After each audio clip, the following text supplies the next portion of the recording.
여러분 지금 당장 스마트폰에 있는 그 디지털 지갑 한번 열어보시겠어요? 아마 대부분 신용카드 몇 장, 아니면 모바일 신분증 정도가 들어있을 겁니다. 네, 뭐 보통은 딱 그 정도만 넣고 다니죠. 그렇죠.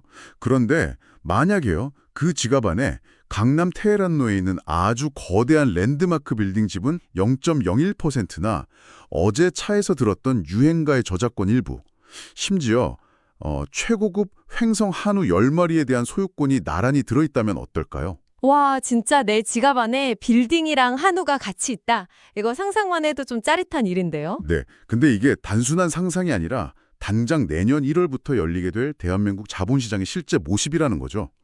여러분, 오늘은 2026년 4월 28일입니다. 우리가 이 날짜를 아주 선명하게 기억해야 하는 이유가 하나 있죠. 맞습니다.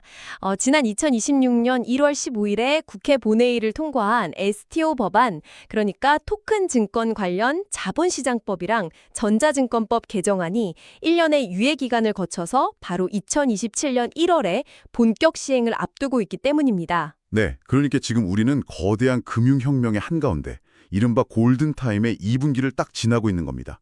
배움을 즐기시는 여러분을 위해서 이 방대한 자료를 핵심만 짚어드리는 오늘의 심층 분석 바로 시작하겠습니다. 저는 이 상황을 보면 세계 최대 자산운용사죠. 블랙록의 레리 핑크 회장이 했던 말이 딱 떠오르거든요. 아, 그 디지털 지갑 관련 발언 말씀이시죠? 네, 맞아요. 모든 종류의 자산을 단 하나의 디지털 지갑을 통해서 사고, 팔고, 또 보유하게 될 거다 이렇게 말했었는데 처음 이 발언이 나왔을 때만 해도 시장에서는 그냥 약간 블록체인 업계의 장밋빛 비전 그 정도로만 치부했었거든요. 사실 너무 먼 미래 이야기 같았잖아요. 그렇죠. 근데 이제는 법적 기반이 완비되면서 상황이 완전히 달라진 거죠. 이게 단순히 종이증권이 전자증권으로 바뀐다 이런 수준이 아니고요. 지난 수십 년간 아주 굳건했던 자본시장의 양대축, 그러니까 자산을 만들어내는 발행, 그리고 그걸 거래하는 유통, 이 구조 자체가 근본적으로 재설계되고 있는 아주 거대한 폭풍의 눈 속에 우리가 서 있는 겁니다. 우와, 발행과 유통의 재설계라. 이 새로운 제도를 제대로 이해하려면 먼저 우리가 무엇에 대해 이야기하고 있는지 그 정의부터 확실히 해야 할 것 같습니다. 자, 그럼 이 내용을 하나씩 풀어보죠. 우리가 흔히 STO, 토큰 증권이라고 부르는데 사람들이 제일 헷갈려하는 게 기존의 가상자산, 그러니까 흔히 말하는 코인이랑 뭐가 다르냐는 거거든요. 진짜 많이들 물어보시는 질문이죠. 이게 약간 저는 이렇게 이해를 했거든요. 비트코인 같은 그런 비증권형 가상자산이 오락실에서만 쓰는 전용 코인이라면 STO는 국가의 법적 보호를 완벽하게 받는 진짜 부동산 등기부등본 같은 거다. 이렇게 보면 될까요? 와, 비유가 아주 정확합니다. 딱 그거예요.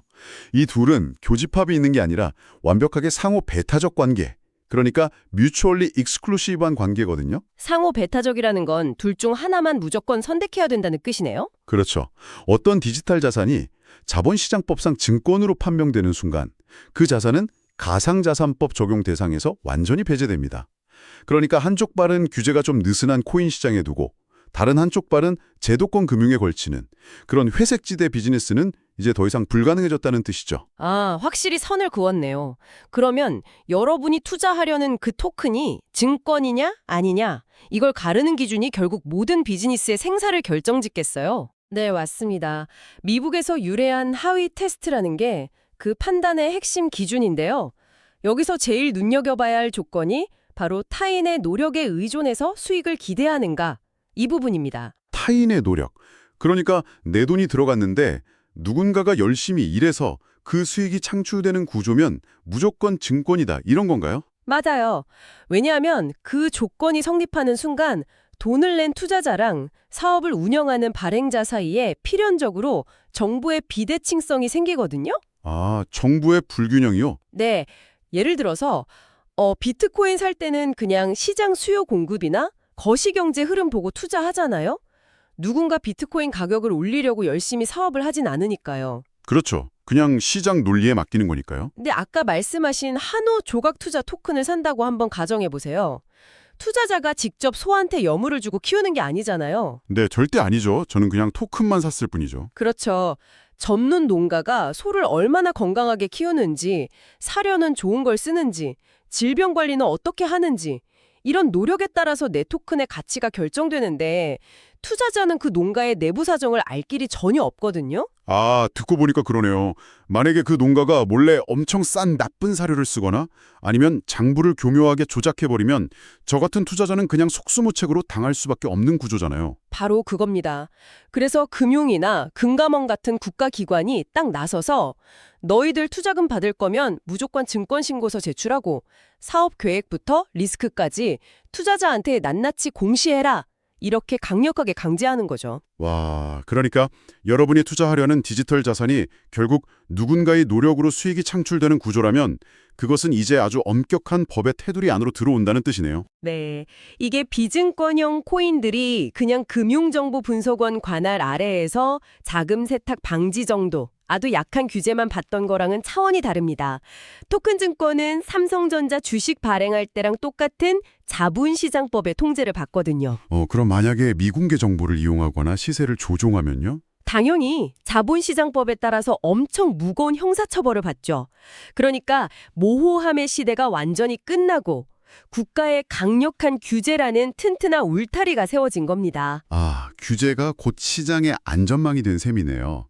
자, 그럼 STO의 개념이 명확해졌으니까 이제 여기서부터 정말 흥미로워지는데요. 이게 실제로 인프라단에서 어떻게 만들어지는지 그 구조를 좀 들여다보죠. 네, 좋습니다. 과거에는 기업이 주식이나 채권 발행하려면 반드시 증권사를 찾아가야 했잖아요. 수수료도 내야 하고 무엇보다 그 모든 기록을 한국예탁결제원, 그러니까 KSD라는 단일 중앙 서버에만 독점적으로 기록해야 했거든요. 네, 완전한 중앙 집중식이었죠. 그런데 이번 전자증권법 개정으로 아주 놀라운 변화가 생겼습니다. 블록체인, 즉 분산 원장 기술 자체가 법적인 효력을 갖게 됐다고 하던데요. 이거는 기존 금융 역사를 보면 진짜 파격적인 일종의 권력 분산입니다. 이번 법안에서 가장 주목해야 할 게 바로 발행인 계좌 관리기관 제도가 신설됐다는 점이거든요. 발행인 계좌 관리기관이요? 그게 정확히 어떤 혜택을 주는 건가요? 이제 자기 자본 10억 원 이상, 그리고 전문 인력이랑 전산 설비 요건만 딱 갖추면 발행인이 굳이 증권사를 거치지 않고도 직접 단독으로 자산을 토큰화해서 블록체인에 기록할 수 있게 된 거예요. 중개인 없이 직접 발행의 자유를 얻은 거죠. 와, 잠깐만요. 자기 자본 10억 원이요? 증권사 설립하는 거에 비하면 진입장벽이 생각보다 되게 낮네요. 그렇죠. 엄청 낮아진 거죠. 혁신적인 스타트업들이 아이디어랑 기초 자산만 확실하면 언제든 직접 증권 발행자가 될 수 있다는 건데 근데 여기서 제가 아주 예리한 딜레마를 하나 발견했습니다. 오, 어떤 건가요? 블록체인의 가장 큰 특징이 불변성이잖아요.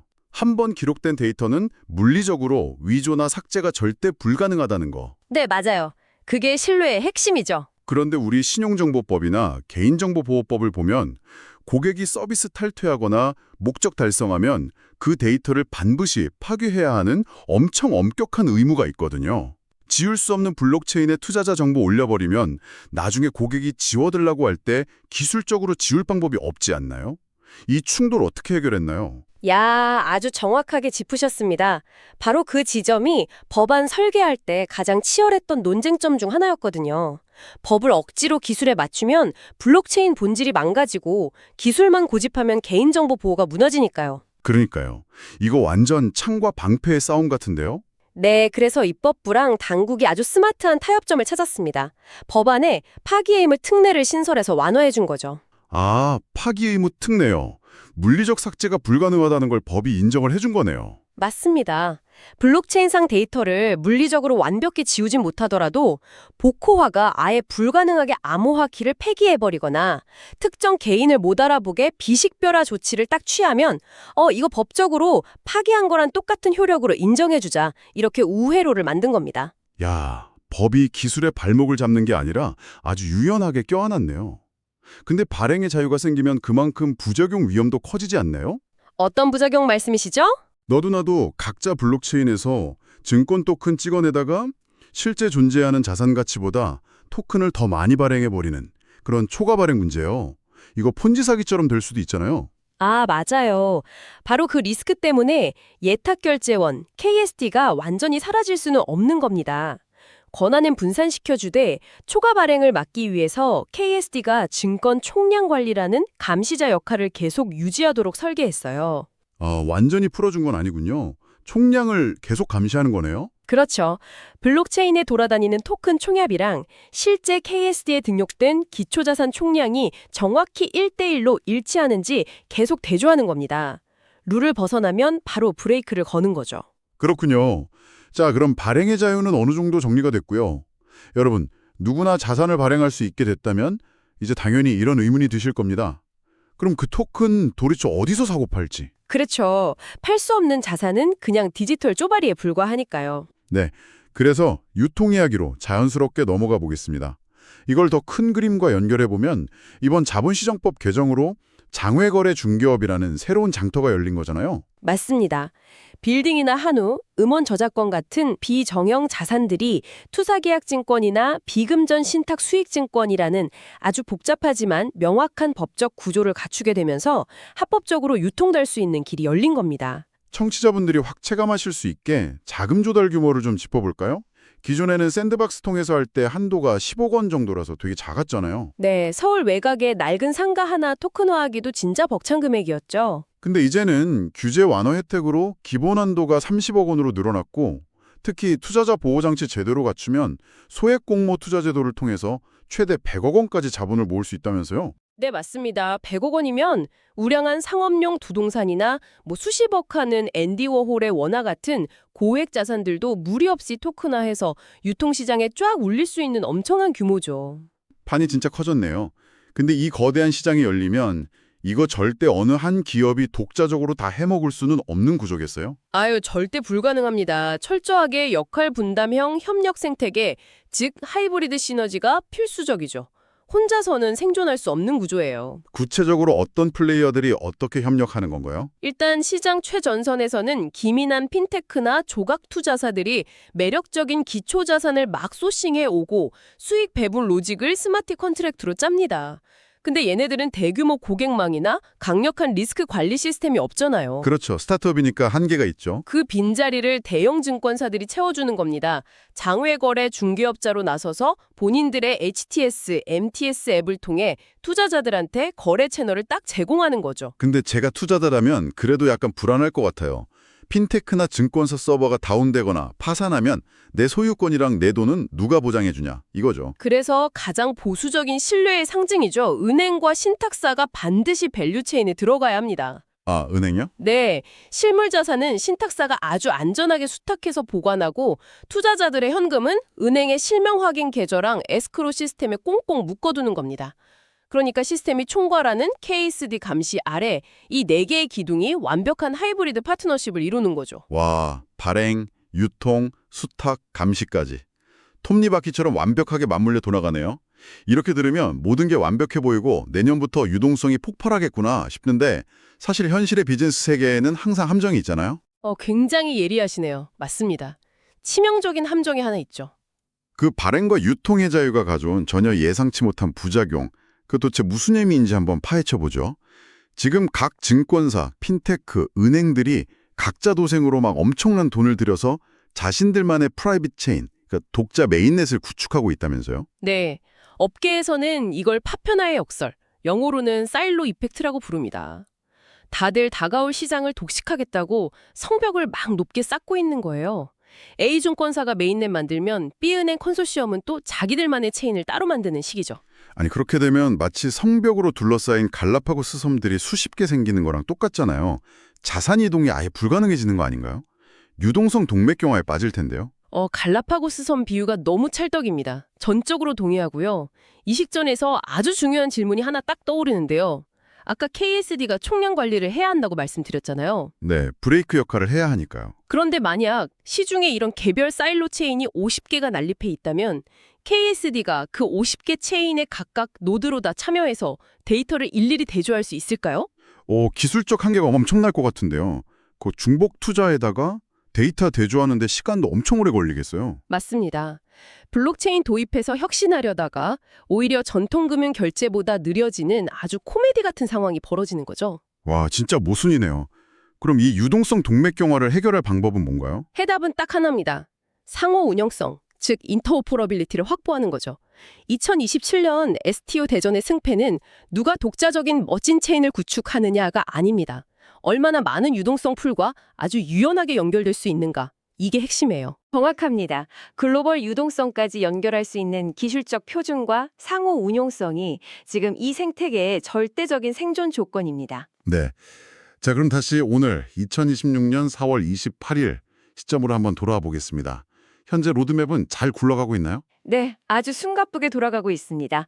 지금 2분기에는 장외거래 중개업 예비인가준미랑 조인트 벤처 결성이 한창이고요. 하반기, 그러니까 3분기랑 4분기에는 인프라 구축, 그리고 아까 말씀드린 KSD 연동 테스트가 진행될 예정입니다. 테스트가 꽤 중요하겠네요. 그렇죠. 그리고 익명성이 배제된 제도권 금융인 만큼 엄격한 고객 신원 확인 KYC와 자금 세탁 방지 AML 컴플라이언스 체계 완성까지 맞춰야 합니다. 이 모든 걸 무사히 통과하면 내년 1분기 대망의 제1호 정식 토큰 증권이 발행될 겁니다. 네, 감사합니다. 자, 여러분 오늘 심층 분석한 자료의 핵심 딱 3가지로 깔끔하게 정리해드리겠습니다. 첫째, 엄격한 규제 대응. 이제 편법은 통하지 않습니다. 둘째, 개방형 기술 인프라. 갇혀있는 독자 체인이 아니라 상호 운용성이 생존의 열쇠입니다. 셋째, 하이브리드 파트너십. 혼자 다 할 수 없습니다. 한마디로 자본시장의 룰이 완전히 바뀌었다는 걸 꼭 기억하셔야 합니다. 저는 오늘 들으시는 여러분께 마지막으로 좀 도발적인 생각거리를 하나 던져드리고 싶습니다. 오, 어떤 질문인가요? 과거에는 소수의 엄청난 자산가들만 소유할 수 있었던 랜드마크 빌딩이나 피카소의 그림을 이제 당신의 스마트폰 지갑 속에 주식처럼 쪼개서 보유할 수 있는 시대가 딱 8개월 앞으로 다가왔습니다. 진짜 얼마 안 남았죠? 네. 만약 세상의 모든 비유동성 자산을 실시간 가격표가 붙고 초반위로 글로벌하게 거래된다면 우리가 그동안 알고 있던 소유 그리고 부의 개념은 근본적으로 어떻게 달라지게 될까요? 야, 비유동성이 사라진 세상에서의 소유와 부의 본질. 정말 묵직한 질문이네요. 여러분, 스스로의 투자 전략 속에서 이 질문에 대해 꼭 한번 깊이 고민해 보시길 바랍니다. 당신의 지적 호기심을 꽉 채워줄 다음번 심층 분석에서는 오늘보다 더 흥미롭고 날카로운 주제로 찾아오겠습니다. 함께해 주셔서 감사합니다. 다음 시간에 뵙겠습니다.